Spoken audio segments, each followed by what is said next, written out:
Assalamualaikum. This is Ajher Mohammad Fahim from Ajher Technology. সারা বৃষ্টি data এন্ট্রির কাজ বাসায় থেকে অফলাইন কিংবা অনলাইনে কোনো বিনিয়োগ ছাড়াই ডাটা এন্ট্রির কাজগুলো এমন সব লোকদের জন্যই সত্যই খুব ভালো যারা বাসা থেকে করতে চায়। তবে কাজের জন্য যারা খুব বেশি দক্ষ নন, আপনি গৃহিণী, শিক্ষার্থী, একজন অবসরপ্রাপ্ত ব্যক্তি অতিরিক্ত অর্থ আয় করতে পারেন অনলাইনে ফ্রিল্যান্সিং কাজ থেকে। তবে ডাটা এন্ট্রির কাজ বাসায় বসে আপনার পক্ষে সবচেয়ে সেরা একটি কাজ হতে পারে। আপনার কেবলমাত্র টাইপিংয়ের ভালো গতি, যেমন পার মিনিটে 30 ওয়ার্ড যদি আপনি লিখতে পারেন, তাহলে ডাটা এন্ট্রি কাজ শুরু করতে পারেন। সাধারণত বেসিক ইংলিশ জ্ঞান ভালো থাকলে ইন্টারনেট সংযোগ সহ একটি ব্যক্তিগত পিসি কিংবা ল্যাপটপের সাহায্যে আপনি ডাটা এন্ট্রি কাজগুলো করতে পারেন।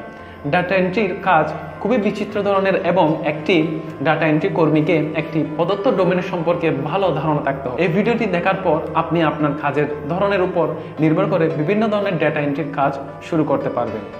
ডাটা এন্ট্রি কাজের আজকের এই ভিডিওটি 20টি ধরনের ডাটা এন্ট্রির কাজ আলোচনা করব।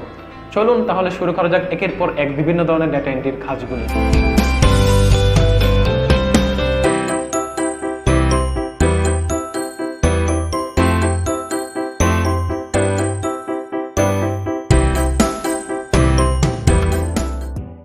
আপনি আপনার দক্ষতাকে কাজে লাগিয়ে এবং আপনার সময়ের উপর নির্ভর করে যে কোনো ডাটা এন্ট্রির কাজের উপর আপনি ডাটা এন্ট্রির কাজ করতে পারবেন। প্রথমে যেটি নিয়ে আলোচনা করব সেটি হলো প্লেন ডাটা এন্ট্রি ওয়ার্ড। সাধারণত ডাটা এন্ট্রি কাজের ক্ষেত্রে এমএস ওয়ার্ডের টাইপ করার খুব একটা কাজ জড়িত আছে। এখন আপনি টাইপিংয়ের গতি ছাড়াও আপনার কাজের জন্য ইংরেজি ভাষায় ভালো দক্ষতা এবং লেখার জ্ঞান অবশ্যই প্রয়োজন। আপনাকে একটি পিডিএফ ডকুমেন্ট থেকে ভালো করে পড়ে বুঝতে হবে, আর একটি এমএস ওয়ার্ড ডকুমেন্ট লিখতে হবে যা আপনার কাজের সহায়ক হিসেবে কাজ করে। এই ধরনের ডাটা এন্ট্রির কাজের ক্ষেত্রে আপনাকে প্রতি পৃষ্ঠায় $10, $20, $30 থেকে এমনকি $50 পর্যন্ত পেমেন্ট করতে পারেন। এরপর যে 3 নম্বর কাজটি নিয়ে সেটি আলোচনা করব সেটি হলো আদার বেসিক টাইপিং জবস। অন্যান্য বেসিক টাইপিং কাজগুলি এক্সেল স্প্রেডশিটের মাধ্যমে আপনি ভালোভাবে করতে পারেন। এখানে আপনাকে কেবল ডাটা এন্ট্রিগুলোর সেলের ভিতর এন্ট্রি করতে হবে। কাজগুলো আপনার একান্ত ভালোভাবে জানার দরকার নেই, তা হলো যে সূত্র এবং অন্যান্য প্রযুক্তিগত জিনিসগুলো সম্পর্কে। এই কাজগুলি করা খুবই সহজ এবং মোটেই প্রযুক্তিগত বলে মনে হয় নাই। আপনি আপনার কাজের গতি ও নির্ভুলতার উপর নির্ভর করে আপনি প্রতি ঘন্টায় $100 থেকে $200 পর্যন্ত আয় করতে পারেন। দেন 3 নম্বর যেটি নিয়ে আলোচনা করব সেটি হলো cleaning of data. Data cleaning বা ডাটা স্ক্র্যাবিং হিসেবে পরিচিত, যেখানে আপনি একটি টেবিল, একটি ডাটাবেস থেকে ভুল তথ্য শনাক্ত বা মুছে ফেলেন বা সঠিক করেন। এটি আবার ওয়ার্ড ফাইল কিংবা এক্সেল স্প্রেডশিটেও হতে পারে।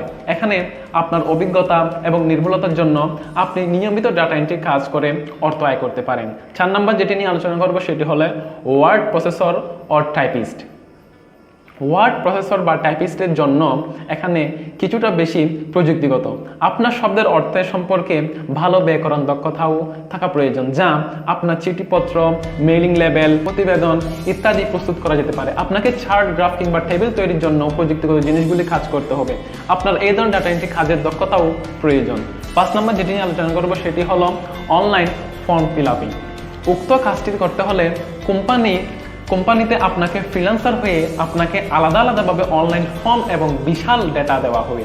খুব যত্ন সহকারে আপনাকে অনলাইন ফর্মের প্রতিটা ক্ষেত্রে ডাটাবেস থেকে ডেটাটি প্রবেশ করাতে হবে। এই কাজের জন্য আপনাকে ডাটা এন্ট্রির কাজের দিকে মনোযোগ দিতে হবে, যাতে আপনি ভুল ডেটা দিয়ে ভুল ক্ষেত্রটি যাতে পূরণ না করেন। যেন 6 নম্বর যেটি নিয়ে আলোচনা করব সেটি হলো online survey job. Online survey কাজে আপনাকে কয়েকটি সহজ প্রশ্নের উত্তর দিতে হবে। অনলাইন সার্ভে ফর্মগুলো পূরণ করতে হবে খুব সঠিকভাবে। আপনার উত্তরের উপর নির্ভর করে আপনাকে 5 মিনিট থেকে 10 মিনিটের মধ্যে একটি অনলাইন সার্ভের কাজের ফর্ম পূরণ করতে হবে। কোম্পানি গ্রাহকদের সম্পর্কে জানতে হবে যাতে তারা আপনাকে এই অনলাইন কাজ সার্ভেগুলি ফর্ম পূরণ করতে বলে। 7 নম্বর যে বিষয়টি নিয়ে আলোচনা করব সেটি হলো রিফরম্যাটিং এন্ড কারেকশন, যেটিকে আমরা মূলত বলতে পারি আপনি সাধারণত ফরম্যাট করার জন্য কাজগুলির মধ্যে একটি ওয়ার্ডের দলিল ফরম্যাটিং, যেমন অনুচ্ছেদের প্রান্তিকরণ, ফ্রন্ট, ইন্ডেন্টেশন ইত্যাদি। আপনাকে একটি দীর্ঘ ফরম্যাট করতে হবে যাতে থাকবে নাম, আইডি, ইমেল আইডি, ঠিকানা, ফোন নাম্বার, আরও অন্যান্য কিছু। এখানে যদিও টাইপিংয়ের কাজ করার জন্য আপনার খুবই কম, তবে ফরম্যাটিং সম্পর্কে আপনার প্রতিটি নিয়ম ভালো করে জানতে হবে। 8 নম্বর যেটি নিয়ে আলোচনা করব সেটি হলো ফরম্যাটিং অ্যান্ড এডিটিং জবস। আপনার অভিজ্ঞতা ও দক্ষতা এই জন্য প্রয়োজন যে এখানে আপনার ইংরেজি ভাষা সম্পর্কে ভালো জ্ঞান থাকতে হবে, কারণ আপনি কেবল ইংরেজি বানান ভুলগুলি সংশোধন করবেন না, তবে ব্যাকরণও করবেন। আপনার সম্পাদনার দক্ষতাও প্রয়োজন, কারণ আপনি নতুন কোনো কিছু কাজের ভালো মান চান, তবে সেখানে আপনাকে একটি সম্পূর্ণ ডকুমেন্টের পুনরায় ফরম্যাট করতে হবে। ফরম্যাটিং কাজগুলি টাইপিং দক্ষতার উপর ইংরেজি এবং ব্যাকরণের জ্ঞান সম্পর্কে আরও বেশি ভালো জানা অতি প্রয়োজন আপনার। 9 নম্বর যেটি আলোচনা করব সেটি হলো কপি অ্যান্ড পেস্ট জব। আমরা সবাই শুনি কপি অ্যান্ড পেস্ট জব সম্পর্কে, বাট এই কাজগুলো অনেক অনেক লং হয়ে থাকে। এখানে আপনি একটি ফাইলের ডেটা থেকে ডাটা অনুলিপি করে অন্যটিতে এন্ট্রি করা হতে পারে। মূলত এটিকে বলা হয় যে একটি ওয়ার্ড ডকুমেন্ট বা এক্সেল স্প্রেডশিটে আপনাকে এখানে অনেক বেশি টাইপ করতে হবে না, তবে আপনাকে এই কাজটি করতে প্রচুর পরিমাণে পড়তে হবে, কারণ ইংরেজি সম্পর্কে আপনার জ্ঞানের অনেক গুরুত্ব রয়েছে। 10 নম্বর যেটি নিয়ে আলোচনা করব সেটি হলো ক্যাপচা এন্ট্রি জব। আপনি এই জানেন যে ক্যাপচাগুলি পাঠ্য সংখ্যা বা বর্ণানুক্রমিক ডাটাযুক্ত ছবিগুলো। আপনাকে প্রতিদিনে 100 এর বেশি ক্যাপচার কাজ করতে হবে সঠিকভাবে। এটা করা খুবই সহজ কাজ। দেন 11 নম্বর যেটি হলো সেটি হলো ক্যাপশনিং। এই কাজটি হচ্ছে নিউজ চ্যানেলের মতো মিডিয়া শিল্পের প্রয়োজন। পরিচয় লিপি আরও উন্নতকরণ। এখানে আপনি সংবাদ শিরোনাম বা একটি ছবির জন্য শিরোনাম আর ক্যাপশন লিখে থাকেন। এটা অর্থের আয়ের অন্য আরেকটি মাধ্যম। তারপর 12 নম্বর যে বিষয়টি নিয়ে আলোচনা করব সেটি হলো image to text data entry, যেটা একটা অনলাইনের অনেকটা ফেমাস কাজ। আপনাকে এমন ছবি দেওয়া হবে যে যা এই ছবি বা স্ক্রিনশটটিতে লিখিত অনুচ্ছেদ রয়েছে, আপনাকে ছবিগুলো থেকে ভালোভাবে বুঝে পড়তে হবে, আর এটি আপনাকে আপনার দক্ষতার সাথে একটি ওয়ার্ড ফাইলে খুব সুন্দর করে লিখতে হবে। আপনার মনে রাখা এটি দরকার যে সে শব্দগুলি হলো শুধুমাত্র ইংরেজি নয়, তবে কঠিন মেডিকেলের ভাষা যা আপনি আগে শুনেননি বা জানেননি। নতুনদের জন্য আমি ডাটা এন্ট্রি এই কাজের টেক্সট ছবির কথাই বলি। এখানে আপনি নিয়মিত ডাটা এন্ট্রি কাজের চেয়ে বেশি আয় করতে পারবেন। দেন 13 যে বিষয়টি নিয়ে আলোচনা করবো সেটি হলো অডিও টু টেক্সট। আপনি খুব ভালোভাবে একটি অডিও শুনবেন এবং এটি একটি টেক্সট ডকুমেন্ট তৈরি করবেন। অডিও টেক্সট ডাটা এন্ট্রির কাজ সামান্য অগ্রিম, কারণ আপনার সত্যিকারের খুব ভালো শ্রোতার দক্ষতার প্রয়োজন। তাই সবার জন্য এই কাজটি করা এত মোটেও সহজ ব্যাপার নয়। এজন্য আপনার ইংরেজি ভাষা সম্পর্কে অবশ্যই ভালো জ্ঞান থাকতে হবে, যাতে আপনি প্রতিটি শব্দ সুন্দরভাবে পুঙ্খানুপুঙ্খানুভাবে বুঝতে পারেন। দেন 14 অর্থাৎ 14 নম্বর যে বিষয়টি আলোচনা করব সেটি হলো মেডিকেল ট্রান্সক্রিপশন। সব থেকে সাধারণত প্রতিলিপির কাজ হলো মেডিকেল ট্রান্সক্রিপশন। এখানে আপনি অডিও রেকর্ড ফাইলগুলি শোনেন আর একটি শব্দ অন্যান্য ফাইলে একে একে শব্দ লিখে রাখেন অনেক সুন্দরভাবে, যাতে সকলকে তা পড়তে সুবিধা হয়। এখানে আপনাকে উন্নত মেডিকেলের ভাষার সাথে পরিচিত হতে হবে আর তার প্রতি অনেক জ্ঞান থাকতে হবে। তবে আপনার জন্য অবশ্যই ভালো শ্রবণ শক্তিও থাকতে হবে, আর আপনার শর্ট হ্যান্ড লেখার দক্ষতাও ভালো থাকা প্রয়োজন এই কাজটিতে। দেন 15 নম্বর যে বিষয়টি নিয়ে আলোচনা করবো সেটি হলো মেডিকেল কোডিং। মেডিকেল কোডিং হলো মেডিকেল ট্রান্সক্রিপশন কাজের চেয়ে কিছুটা আলাদা বা ভিন্ন। মেডিকেল কোডিং হলো স্বাস্থ্যসেবা নির্ণয় পদ্ধতি আর চিকিৎসা সেবাগুলিকে বর্ণানুক্রমিক কোডগুলিতে রূপান্তর করে থাকে। তারা তাদের কাজের দক্ষতার মাধ্যমে এখন এই ধরনের কাজ খুঁজে পাওয়া খুবই বিরল।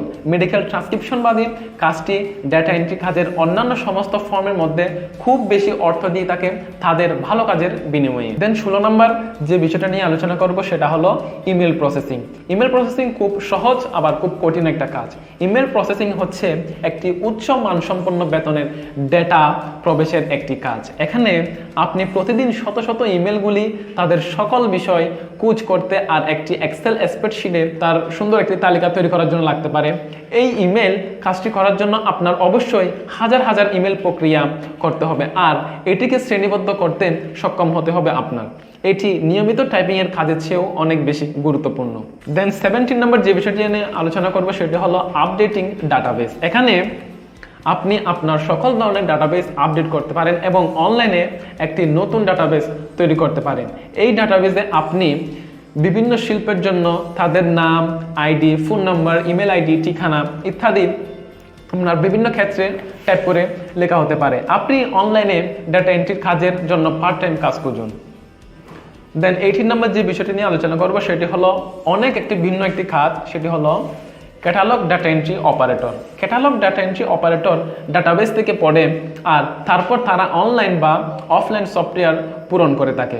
আপনি বিভিন্ন ক্ষেত্রে যেমন পণ্যের নাম, কোড নাম্বার, মেয়াদ শেষ হওয়ার পর তাদের তারিখ, মূল্য ইত্যাদি প্রবেশ করার জন্য কাজ করে থাকেন খুব ভালোভাবে। দেন যে বিষয়টা নিয়ে আলোচনা করব সেটি হলো 19 নাম্বার, অর্থাৎ পেরোল ডাটা এন্ট্রি অপারেটর, বেতনের ডাটা এন্ট্রি অপারেটর। বেতনের ডাটা এন্ট্রি অপারেটর হচ্ছে একটি খুব সাধারণ ডাটা এন্ট্রিকারীর কাজ। এখানে আপনি শুধুমাত্র কর্মচারীদের নাম, অর্থ, প্রদানের বিবরণ, ভাতা ইত্যাদি সমূহ লিখে থাকেন। দেন সর্বশেষ যে বিষয়টি নিয়ে আলোচনা করব সেটা হলো কপিরাইটিং। আপনি কপিরাইটিং এর কাজটি একইভাবে কপিরাইটিং বিজ্ঞাপন লেখার বিষয়ে করে থাকতে পারেন। অন্যান্য ডাটা এন্ট্রির কাজ এবং কপিরাইটিং লেখার কাজগুলির মধ্যে পার্থক্য লেখাই বেশি। তবে এই কাজগুলির জন্য আপনাকে সৃজনশীলতা থাকতে হবে এবং আপনার কপিরাইটিং লেখার ক্ষেত্রে কিছুটা অভিজ্ঞতা থাকতে হবে। তাহলে আজকের ভিডিও এতটুকুই।